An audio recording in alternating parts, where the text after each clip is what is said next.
Dear students, I welcome you all over this e-learning platform organized by Dr. Bapuji Salonki Institute of Engineering and Technology, Kolhapur. So today we are going to start with the new chapter having the name as a torsion. So this is your chapter number 5 and having the weightage of 8 marks. See here the name is important of the chapter, that is torsion, and the weightage is of 8 marks. तर आत्तापर्यंत आपण बघा chapter number 2 पासून start केलं होतं. Chapter number 2 जो आपला होता तो सिंपल स्ट्रेसेस अँड स्ट्रेंथ्स. त्यानंतर चॅप्टर नंबर 3 होता आपला material properties and elastic constant.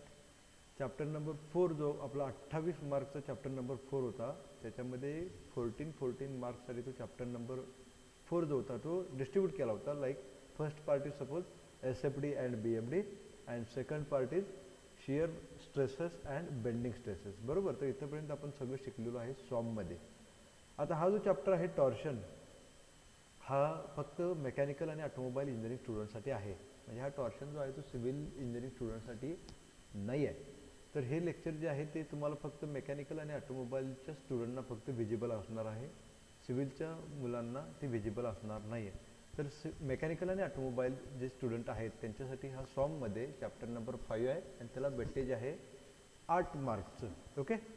So keep in mind the chapter name that is torsion and weightage is 8 marks. So this is about the chapter number 5. Now let us see what is the introduction for this torsion is. आता torsion नेमकं कशाला म्हणायचं. See in simple words torsion is also called as a twist or a turning moment. ठीक आहे. टॉर्शनलाच काय म्हटलं जातं बघा, ट्विस्टिंग मोमेंट म्हटलं जातं किंवा टॉर्क म्हटलं जातं. तर torsion another name is a torque. आता टॉर्क ह्याच्या आधी आपण शब्द ऐकलेला आहे बघा, टॉर्क टी. बरोबर. तर टॉर्क म्हणजेच काय असतो, टॉर्शन असतो. Okay, let us see what is this torsion is. A shaft is said to be in torsion. आता इथं हा महत्त्वाचा वर्ड आहे. A shaft is said to be in torsion. आता इथं शाफ्ट स्पेसिफिक का म्हटलेलं आहे बघा, तर टॉर्शन हा जो काही फिनॉमिना आहे किंवा टॉर्क हा जो काही फिनॉमिना आहे तो मोस्टली और mainly deals with the rotating element like shaft. तर हे जे आता मी वाक्य सांगितलं sentence is very much important. काय इम्पॉर्टन्स आहे बघा, तर शाफ्ट हा जो काही रोटेटिंग एलिमेंट आहे तर अशा रोटेटिंग एलिमेंटवरती किंवा पॉवर ट्रान्समिटिंग एलिमेंटवरती किंवा टॉर्क ट्रान्समिटिंग एलिमेंटवरती हा टॉर्शन हा जो आहे तो कसा असतो बघा, मोस्टली रिस्पॉन्सिबल असतो. किंवा डिझाईन करत असताना शाफ्ट आपल्याला काय करायला लागतं बघा, त्याच्यावरती ॲक्ट होणारा टॉर्क किंवा टॉर्शन इफेक्ट आपल्याला तिथं कन्सिडर करायला लागतो. So this torsion is mostly deals with the rotating element like shaft. Keep in mind. जसं की SFD आणि BMD हे स्पेशली फॉर द बीम होतं, structural element like beam. Similar way the torsion हा जो काही फिनॉमिना आहे तो mostly deals with the rotating element like shaft. So this first sentence is most important. A shaft is said to be in torsion. आता एखादा shaft टॉर्शनमध्ये आहे असं आपण कधी म्हणू शकतो बघा, Wien the condition is given here, Wien equal and opposite forces. म्हणजे नंबर ऑफ फोर्सेस किती पाहिजेत बघा, 2 पाहिजेत. त्यांची इंटेन्सिटी किती पाहिजे, सेम पाहिजे. आणि डायरेक्शन मात्र कसे पाहिजे बघा, अपोजिट पाहिजे. म्हणजे समजा एखादा फोर्स 10 न्यूटनचा असेल तर त्या सर्क्युलर शाफ्टच्या वन ऑफ द एंडला हा समजा अँटी क्लॉकवाईज आहे 10 न्यूटनचा फोर्स, तर सेकंड फोर्स कसा पाहिजे बघा, in the opposite direction and having again the intensity of 10 Newton. तर अशा पद्धतीचं ज्यावेळी काय होतं, फोर्सेस ॲक्ट होत असतात त्या शाफ्टवरती, त्यावेळी आपण काय म्हणू शकतो बघा, the shaft is under torsion. So the condition काय आहे, this intensity should be same. Intensity is of 10 newton and one force is suppose anticlockwise, then another force should be a clockwise manner. So that is why इथं condition महत्त्वाचं आहे, equal and opposite forces apply व्हायला पाहिजेत and which are a tangentially. आता टँजेन्शियलचा अर्थ काय असतो बघा, सर्कम्फरन्स ऑफ दिस शाफ्ट. तर हा जो सर्कम्फरन्स आहे ह्या सर्कम्फरन्सवरती ते फोर्सेस ॲक्ट व्हायला पाहिजेत. So this is our suppose a shaft आणि शाफ्टचा हा काय बघा, सर्कम्फरन्स आहे. तर ह्या सर्कम्फरन्सवरती म्हणजेच tangential that is end of the shaft काय व्हायला पाहिजेत, फोर्सेस ॲक्ट व्हायला पाहिजेत. Then we can say that the shaft is under torsion. मग काय होईल त्यामुळं, due to this, because of this equal and opposite forces, what will happen? The shaft is subjected to twisting moment. As I told you, the another name for the torsion is twisting moment. तर अशा फोर्सेसमुळं काय झाले बघा, हा shaft जो आहे याच्यावरती twisting moment act होईल, which causes the shear stresses in the material of the shaft. हे महत्त्वाचं आहे. तर अशा ट्विस्टिंग मोमेंटमुळं काय होतं आहे, कॉजेस द शियर स्ट्रेसेस. कुठल्या टाईपचे स्ट्रेसेस बघा, shear stresses in the material of the shaft. आता हे शियर स्ट्रेसेस काय इंड्यूस होत असतील, तर एक लक्षात घ्या, हा समजा सेंटर पॉईंट असेल त्या शाफ्टचा, तर असे सर्क्युलर लेयर्स असतील बघा ह्या शाफ्टचे, बरोबर.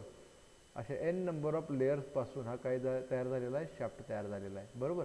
तर असे इमिजिएट जे काही लेयर असतील जे एकमेकाच्या कॉन्टॅक्टमध्ये आहेत, तर ह्या फोर्सेसमुळं काय होईल, तिथं त्या लेयरमध्ये काय होईल बघा, फ्रिक्शन किंवा shear will induce in these two layers. आता इथं मी लेयर जे दाखवलेले आहेत त्यांच्यामध्ये अंतर भरपूर आहे, पण ज्यावेळी आपण मायक्रो लेवलनं ज्यावेळी आपण याचं ॲनालिसिस करू त्यावेळी असे काय असतील बघा, नंबर ऑफ लेयर्स असणार आहेत जे वेअर कसे असतील, ते they are very close to each other, ते एकमेकांना व्हेरी क्लोज असतील. तर असे टॉप लेयर ज्यावेळी रोटेट होण्याचा प्रयत्न करेल with respect to the bottom layer, तर हा बॉटम लेयर आणि जो काही एक्स्ट्रीम टॉप लेयर आहे ह्याच्यामध्ये काय होईल बघा, अ शियर इज इंड्यूस्ड.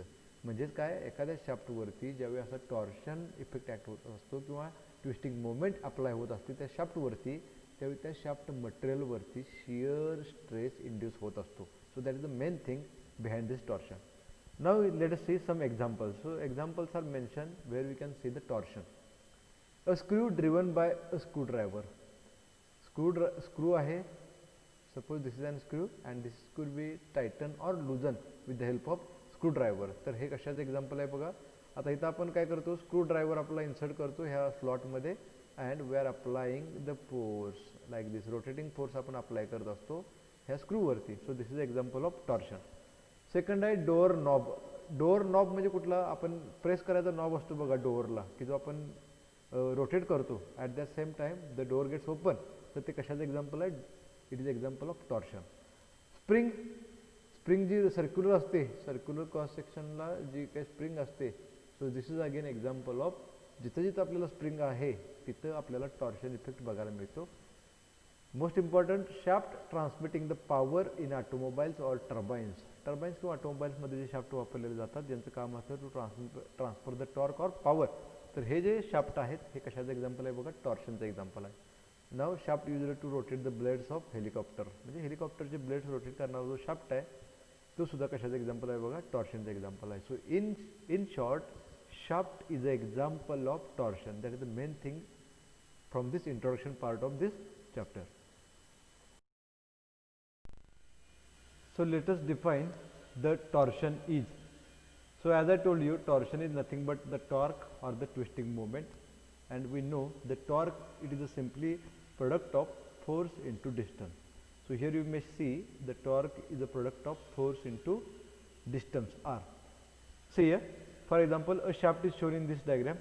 हा एक फ्रंट व्ह्यू आहे बघा शाफ्टचा. Okay, having the length L. तरी लेंथ एल आपल्याला इथं दिसते in the front view.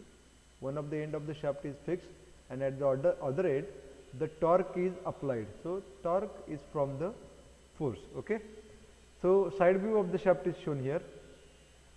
Point A आणि ए डॅश काय पॉईंट आहेत बघा. So point A is originally at this position on the x axis. At the x axis आपल्याला originally point A आहे. So because of applied torque T or applied force F, the point A is shifted from this position to this position. So new position because of the applied force is A dash. So A dash is at a distance of theta from the horizontal. So this is our case study. Now the radius R is the radius of the shaft. So in this case, what is the torque is? So इकडे बघा, the product of turning force, it is a simply product. Torque किंवा torsion हा काय आहे, product आहे कुणाचा, turning force and the distance. And the distance, it is most important words from the definition. या डेफिनेशनमध्ये दोन वर्ड इम्पॉर्टंट आहेत. First is the turning force and second is the distance. आता कुठलं डिस्टन्स पाहिजे बघा, distance between the point of application of force. म्हणजेच काय, कुठला पॉईंटवरती फोर्स एफ ॲक्ट झाला. आता फोर्स एफ कुठे ॲक्ट होतो, तर at this circumference of the shaft. कळतंय, तर ह्या सर्कम्फरन्सवरती फोर्स एफ अप्लाय होत असते. And the axis of the shaft, कुठे axis of the shaft, at the centre. So this is an axis of shaft. म्हणजे हे सर्कम्फरन्स टू हे ॲक्सिस ऑफ द शाफ्ट, हे जे डिस्टन्स आहे ह्या डिस्टन्सचा प्रोडक्ट घ्यायचा. हे डिस्टन्स म्हणजेच काय R, so it is nothing but the radius R. So simply you have to define the torque as it is a product of force and the distance R or the radius R. इथे दिलेलं आहे बघा. So torque is force into radius. So torque is simply nothing but the force into radius. So this is how the torque or the torsion is defined. It is denoted by letter T. तर capital T हे notation आहे टॉर्कचं किंवा टॉर्शनचं, हे सगळ्यांना आपल्याला माहीत आहे. ना व्हॉट इज द युनिट, तर इथे बघा टॉर्कचा फॉर्म्युला आपल्याला माहीत आहे F into R. So F is your force, so unit of force is newton and r is the radius and unit of the radius is meter. So Newton meter is the unit for the torsion or the torque is. Okay, let us see the new concept of pure torsion. Pure torsion. आता pure torsion कशाला म्हणायचं बघा, जो shaft under torsion आहे तर तो shaft फक्त आणि फक्त टॉर्शनच एक्सपिरियन्स करत असेल, बाकी कुठलाही फोर्स किंवा बाकी कुठलीही दुसऱ्या प्रकारची मोमेंट, म्हणजेच कुठली बेंडिंग मोमेंट समजा जी बीमवरती ॲक्ट व्हायची, बरोबर का, तर अशी बेंडिंग मोमेंट ह्या शाफ्टवरती ॲक्ट नाही व्हायला पाहिजे. Only torque or twisting moment should be acting on the shaft. Then we can say that the shaft is under pure torsion. काय लक्षात येते मी काय सांगितलं, प्युअर टॉर्शनचा अर्थ आहे त्या शाफ्टवरती फक्त टॉर्शन म्हणजे ट्विस्टिंग मोमेंटच त्या शाफ्टवरती आपल्याला ऑब्झर्व व्हायला पाहिजे. Other than this twisting moment there is no other type of force or there is no other type of moment should be acting on the shaft. काय दिलं आहे बघा इथं, A shaft is said to be in pure torsion. Shaft, एखादा shaft जो आहे तो pure टॉर्शनमध्ये आहे असं आपण कधी म्हणू शकतो, when its a cross section is subjected to, त्याचा क्रॉस सेक्शन जो आहे शाफ्टचा तो सब्जेक्टेड टू कशाला, only twisting moment. So this is important part from this definition. तर ह्या शाफ्टवरती ओनली ट्विस्टिंग मोमेंट असायला पाहिजे and no other type of force and moment act on the shaft. म्हणजेच काय बघा, तर त्या शाफ्टवरती फक्त ट्विस्टिंग मोमेंटच ॲक्ट व्हायला पाहिजे. Other than this twisting moment no force or no other type of moment like bending moment is acting on the shaft. तर ह्या फक्त ट्विस्टिंग मोमेंट शिवाय बाकीचं कुठलाही फोर्स कुठलीही मोमेंट ह्या शाफ्टवरती ॲक्ट होता कामा नये. At that time we can say that the shaft is under pure torsion. आता त्याच्यामुळे काय होते बघा, मग प्युअर टॉर्शनमुळं due to pure torsion shaft twist. Twist म्हणजे शाफ्ट टर्न होतो. आता मगाशी आपण जे ए पॉईंट दाखवला होता बघा, point A and A dash, तर हे काय झालं, इट इज अ ट्विस्टिंग. तर इथं काय झालं, आपला शाफ्ट टर्न झाला, ट्विस्ट झाला by an angle theta.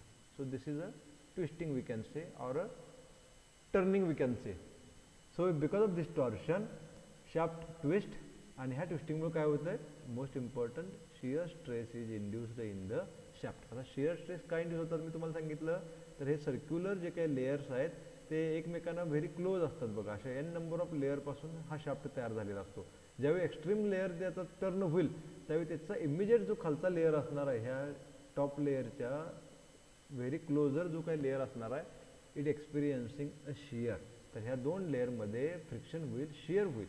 So this causes a induction of shear stress between this two layers. म्हणून आपण काय म्हणते बघा, ज्यावेळी शाफ्टवरती टॉर्शन अप्लाय होत असतं त्यावेळी तो शाफ्ट अंडर शियर असतो, हे लक्षात घ्या. Okay, now assumptions in the theory of pure torsion. हे तुम्हाला 4 मार्क्ससाठी अझम्पशन्स डेफिनेटली विचारली जातात. तर assumptions in the theory of pure bending आणि assumptions in the theory of pure torsion असे दोन डिफरंट अझम्पशन्स आपण आतापर्यंत बघितलेले आहेत. म्हणजेच काय, बेंडिंगसाठी जे अझम्पशन्स आपण ऑलरेडी बघितलेले आहेत आणि टॉर्शनसाठी जे अझम्पशन्स आज आपण बघतोय. तर तुम्हाला लोकांना कन्फ्यूज व्हायची गरज नाही आहे. बेंडिंगसाठी जे अझम्पशन्स काय आहेत हे तुम्ही व्यवस्थित समजून घ्या. तर बेंडिंगचे अझम्पशन्स जे आहेत ती फॉर बीम आहेत, हे सगळ्यात महत्त्वाचं. बेंडिंगची जी अझम्पशन्स आहेत ती फॉर बीम आहेत and the torsion assumption is for the shaft. कळतंय, तर टॉर्शनचे अझम्पशन जे असतील ती फॉर शाफ्ट असतील. त्यामुळे तर तुम्ही शब्द लिहिताना व्यवस्थित लिहायला पाहिजे. आता हे पहिलंच जे अझम्पशन आहे ते in the both the cases is the same. म्हणजे बोथ द केसेस कुठली, प्युअर टॉर्शनमध्ये तर आहेच पण प्युअर बेंडिंगमध्ये सुद्धा हे अझम्पशन आहे. The material of the shaft is homogeneous and isotropic. तर इथं material of the beam is homogeneous and isotropic असं ते अजम्पशन आहे in case of pure bending. लक्ष द्या मी काय सांगतोय, तर प्युअर बेंडिंग ज्यावेळी आपण म्हणत असतो त्यावेळी you have to replace this word shaft by beam, कारण बीमसाठी बेंडिंग असतं बी असं लक्षात ठेवा. For beam it is a bending and for shaft it is a torsion.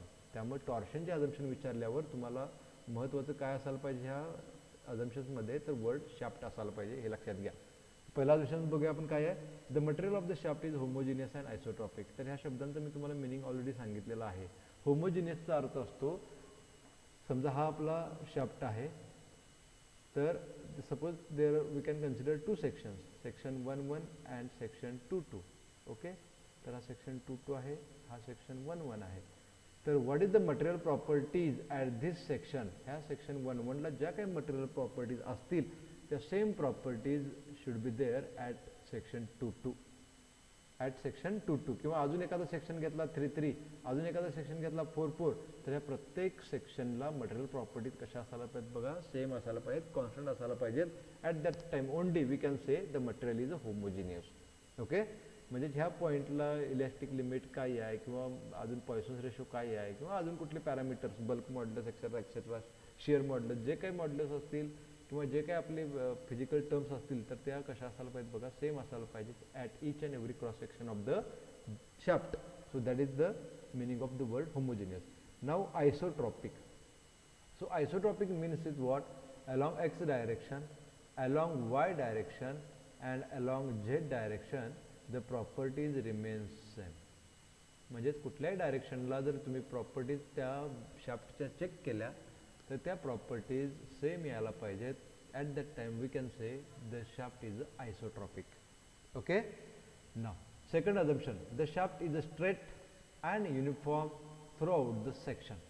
काय म्हटले बघा, शाफ्ट कसा पाहिजे, स्ट्रेट पाहिजे and uniform. Uniform means what, the diameter remains same, diameter remains same. म्हणजे आता हे सेक्शन जे आपण इमॅजिन केलेत 1, 2, 3, 4 एक्सेट्रा, तर प्रत्येक सेक्शनला ह्याचा डायमीटर कसा पाहिजे बघा, सेम पाहिजे.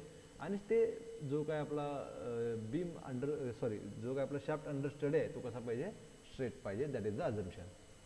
Next, every cross section which is circular, प्रत्येक cross section which is circular before twisting.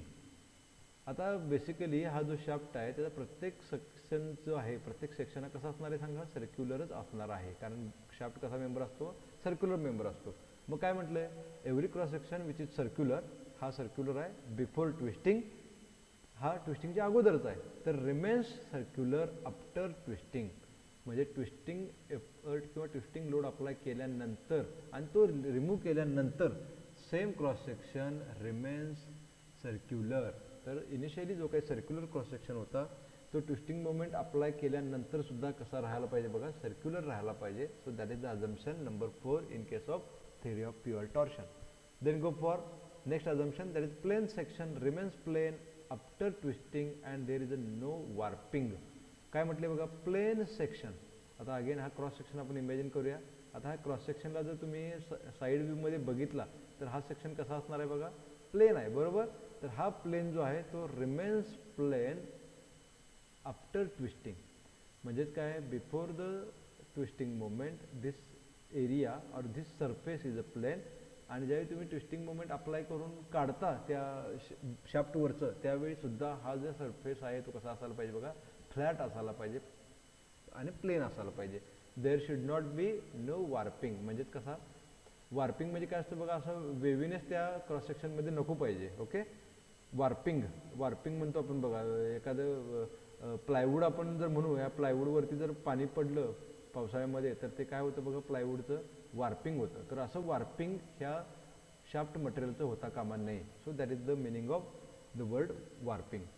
Okay, last assumption, shear stress does not exceed the proportional limit. आता प्रपोर्शनल लिमिट आपल्याला माहीत आहे की stress is directly proportional to strain. तर हे proportionality लिमिटमध्ये हे रिलेशन प्रेझेंट असतं स्ट्रेस आणि स्ट्रेनमध्ये. तर अशा पद्धतीचं रिलेशन आपल्याला त्या शाफ्टमध्ये बघायला मिळेल.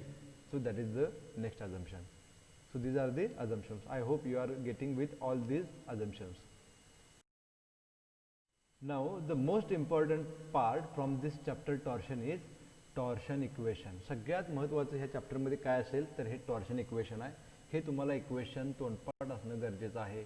जसं की आपण बेंडिंग स्ट्रेसचं इक्वेशन तोंडपाठ केलं होतं, sigma B upon Y is equals to E by R is equals to M by I, आठवते का? Similar way there is a torsion equation. तर हे इक्वेशन तुम्हाला एक्झाम्पलला किंवा एक्झाममध्ये विचारलं जाऊ शकतं की write down the torsion equation and describe each and every term involve in it. तर त्या केसमध्ये तुम्हाला हे टॉर्शन इक्वेशन तोंडपाठ असणं गरजेचं आहे. आता याचा दुहेरी फायदा काय आहे बघा, जर तुम्हाला एक टॉर्शन इक्वेशन तोंडपाठ असेल तर तुम्हाला 2 मार्कचा जो क्वेश्चन याच्यावरती आला असेल तो तर सॉल्व्ह करता येईलच, पण याच्यावरचं 4 मार्क्सचं जे एक्झाम्पल आहे ते सुद्धा तुम्हाला with the help of this formula you can find the answer. So तर हा फॉर्म्युला तुम्हाला तोंडपाठ असणं गरजेचं आहे. सॉम विषयामध्ये जी काही सोपी तुम्हाला वाटणारी एक्झाम्पल आहेत ती ह्या बेंडिंग स्ट्रेस इक्वेशन आणि टॉर्शन इक्वेशनवरचीच असणार आहेत. त्यामुळे ही 2 इक्वेशन तुम्हाला तोंडपाठ असणं अतिशय गरजेचं आहे. So let us see what is this torsion equation is. It is T by J. So here T by J is equals to tau by R is equals to G theta by L. तर ह्याला आपण म्हणत असतो torsional equation. Now what is this T here? T is our torque as we seen here before. T आपण torque म्हणत असतो, newton metre is the unit. J किंवा इथं IP सुद्धा तुम्ही वर्ड वापरू शकता. तर हा J किंवा IP म्हणजे काय असतो बघा, पोलर मोमेंट ऑफ एनर्शिया. आता मोमेंट ऑफ एनर्शिया आपल्याला माहित आहे, मोमेंट ऑफ एनर्शिया आपल्याला माहित आहे, पण what is the polar moment of inertia हे आपण बघूया पुढे. तर keep in mind now J which is equals to IP which is equals to polar moment of inertia आणि MI चं युनिट असतं mm⁻⁴. ओके. नाऊ टाऊ आपल्याला माहित आहे शियर स्ट्रेस असतो न्यूटन पर mm स्क्वेअर मध्ये. R आपल्याला माहित आहे रेडियस ऑफ द शाफ्ट आहे mm मध्ये. G और C, आता G किंवा C म्हणजेच काय असतं, मॉड्युलस ऑफ रिजिडिटी किंवा ज्याला आपण शियर मॉड्युलस म्हणतो. Okay. So this G stands for modulus of rigidity किंवा shear modulus. Keep in mind newton per mm square. Theta angle of twist, मगाच्या फिगरमध्ये तुम्हाला मी थिटा दाखवलेला आहे बघा, तो theta angle of twist. Now this is important. तो जो अँगल लागतो आपल्याला ह्या फॉर्म्युल्यामध्ये तर तो रेडियनमध्ये पाहिजे instead of this degree. Now the L is what, L is a length of shaft. So in this slide किंवा याच्या आधीचे आपण इमेजमध्ये बघितलेलं आहे की याला काय त्या शाफ्टची लेंथ आहे तर ती सुद्धा कशामध्ये पाहिजे, mm मध्ये पाहिजे. So this is what the torsion equation is. Okay, now in this slide we are going to see the polar moment of inertia for 2 basic cross section of a shaft.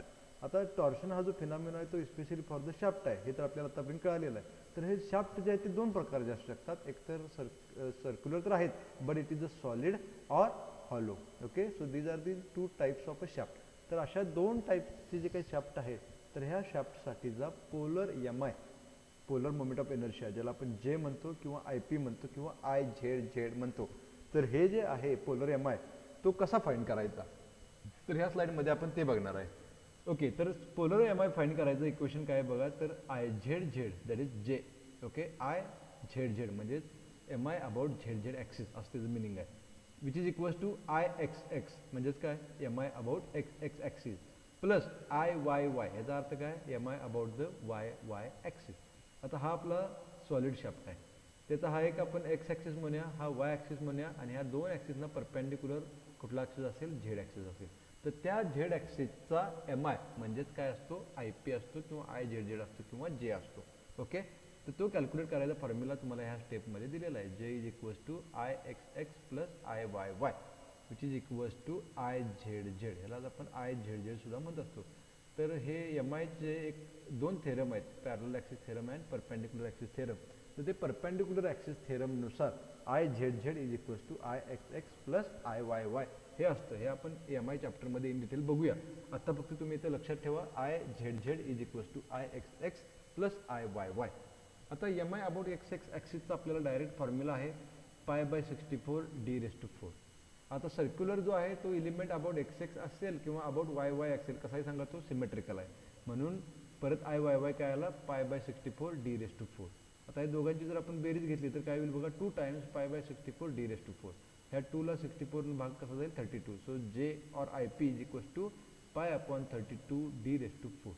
तर हा तुम्हाला J किंवा IP example solve करत असताना लागणार आहे म्हणून तुम्हाला ह्या स्लाइडमध्ये कॅल्क्युलेट करून दिलेला आहे. IP for solid circular section is π/32 d⁴. Similarly IP for hollow circular section is काय बघा पाय बाय 32 सेमच फॉर्म्युला आहे, फक्त capital D raise to 4 minus small d raise to 4, कारण कॅपिटल डी म्हणजे आउटर डायमीटर आहे ह्या हॉलो शाफ्टचा आणि स्मॉल डी म्हणजे हा इनर डायमीटर आहे ह्या हॉलो शाफ्टचा. तर ह्या केसमध्ये इथं पण सेम आहे I X X plus I Y Y. आता हॉलो शाफ्टसाठीचा आय एक्स एक्सचा फॉर्म्युला बघा, पाय बाय 64 आउटर डायमीटरचा 4th पॉवर मायनस इनर डायमीटरची 4th पॉवर, असा एक आपल्याला डिफरन्स घ्यायला लागतो या ब्रॅकेटमध्ये. And for similarly for I Y Y. तर ह्या आता सिमिलर जसं वरचे आपण कॅल्क्युलेशन केलं same way perform the calculation here and the formula we got for the I P is pi by 32 capital D raised to 4 minus small d raised to 4. So this is for hollow circular shaft. Now let us see one more concept, that is polar modulus ZP. Polar modulus ZP. So another name for it is torsional section modulus. तर हे जे modulus आहे ते तुम्हाला सगळ्यांना लक्षात ठेवणं गरजेचं आहे as a exam point of view. याच्यावरती 2 मार्कचे क्वेश्चन विचारले जाऊ शकतात, तयार होतात. डिफाईन किंवा राईट द फॉर्म्युला और write the unit. So prepare well for such a small concept. आता काय बघा, ही पोलर मॉड्युलस कशाला म्हटलेला आहे झेडपी. तर हा फॉर्म्युला बघा, ह्या फॉर्म्युलावरून तुम्हाला डिफाईन करता येईल की what is ZP is. So ZP is nothing but the polar modulus. Okay, तर हा पोलर मॉड्युलस हा कशाचा रेशो आहे बघा, जे अपॉन आर. म्हणजे जे काय आहे पोलर एम आय बरोबर, जे काय आहे polar M I and what is R. R is the radius of the shaft. तर polar M I to the radius of shaft, this ratio gives you the ZP, that is polar modulus. तर ही definition तुम्हाला फॉर्म्युलावरून तयार करता येते, त्यामुळे काय करायला पाहिजे तुम्ही हा फॉर्म्युला लक्षात ठेवायला पाहिजे. Polar modulus ZP is equals to J upon R. आता हा जर पोलर मॉड्युलसचा फॉर्म्युला असेल तर सॉलिड सर्क्युलर शाफ्टचा ZP काय येतो, हॉलो सर्क्युलर शाफ्टचा ZP काय येतो, हे आपण ह्या स्लाईडमध्ये बघणार आहे. तर आपल्याला माहिती आहे झेडपी म्हणजे जे अपॉन आर आहे. तर जे काय आहे आपण मगाच्या स्लाईडमध्ये बघितला, जे पाय बाय 32 डी रेस टू 4 आहे. रेडियस काय असणार आहे, डी बाय 2 असणार आहे. ओके, तर काय करूया आपण, ZP is equals to pi by 32 D raise to 4 divided by R. आता डिवायडेड बाय आर होतं तर इकडे कसं झालं बघा, मल्टिप्लाय बाय डी बाय 2. कळतंय. तर काय होईल आता हे, actually here it is 2 by D पाहिजे, 2 upon D. Okay, so this D and D raise to 4 ह्याच्यामधलं फक्त डी क्यूब राहील आणि this 2 divided by 32 it remains the pi upon 36. So pi upon 16 not 36, pi upon 16 multiply by D cube gives you the ZP. तर हे तुम्हाला example solve करण्यासाठी हे फॉर्म्युले आणि त्याचे रिलेशन माहीत असणं गरजेचं आहे. परत आता बघा, हॉलो सर्क्युलर जर शाफ्ट असेल तर त्याचा झेडपी काय येणार आहे. तर आपल्याला जे माहीत आहे पोलर एम आहे, पाय अपॉन 32 आहे, D raise to 4 minus D raise to 4. Radius माहीत आहे. आता रेडियस फक्त आउटर शाफ्ट किंवा आउटर सर्क्युलर पोर्शन जो काय आहे दॅट इज आउटर रेडियस फक्त आपल्याला घ्यायचे आहे, that is D by 2. So ZP is pi by 32 D raise to 4 minus D raise to 4 multiply by it is काय येईल बघा, हे इट इज 2 अपॉन डी असं येईल ते, 2 अपॉन डी. सो 2 आणि 32 काय राहिलं, 16 राहिलं आणि हे D as it is, pi as it is inside the bracket D raise to 4 minus D raise to 4. So that is what the polar modulus for hollow circular cross sectional shaft. Okay, in this video we will stop here today. Thank you.